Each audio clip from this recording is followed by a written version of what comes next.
We have been keeping tabs on the outages and the progress that NYSEG and National Grid crews are making. More than 10,000 NYSEG customers are still without power here in Erie County. One of the places hit the hardest was the town of Wales. That's where News 4's Jen Shantz is taking a look tonight. Jen?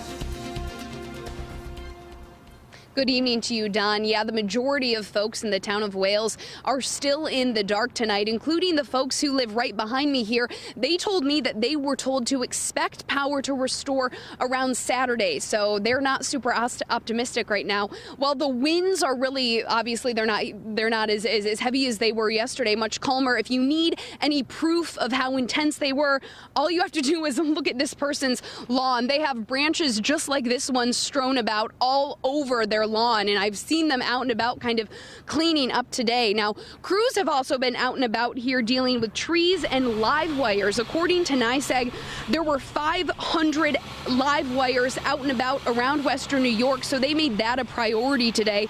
Hundreds of line crews and tree removal crews were at work here as well. Now, one team was busy outside Dr. Vince Carfagna's home in the town of East Aurora.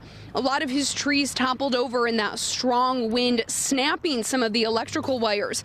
Carfagna, who planted nearly all of those trees by himself, was in high spirits moments after we knocked on his door because his power, he was one of the lucky ones, it came back on about 10 minutes after that NYSEG crew left.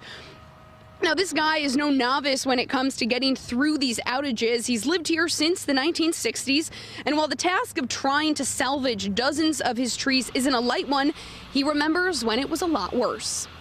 2 years ago, when we had the very heavy snow, it bent all our trees over. The ice storms are the worst ones. Our two big ice storms were the ones that messed up our power for the longest time, for several days. Now, to put this outage event into context for you, according to National Grid, which services more of the metro areas, at the peak of this outage, they had about 100,000 customers without power in Western New York. We were given an update just about 5 minutes ago. That number is now down to just below 37,000. So progress, while probably not as quick as we would like, it is being made, and it will continue to be made, I'm told, throughout the rest of tonight. So be sure to check on our website, WIBB.com, as we continue to keep those restoration projections updated for you. For now, live in South Wales, Jen Shantz, News 4 at 6. Don and Jackie.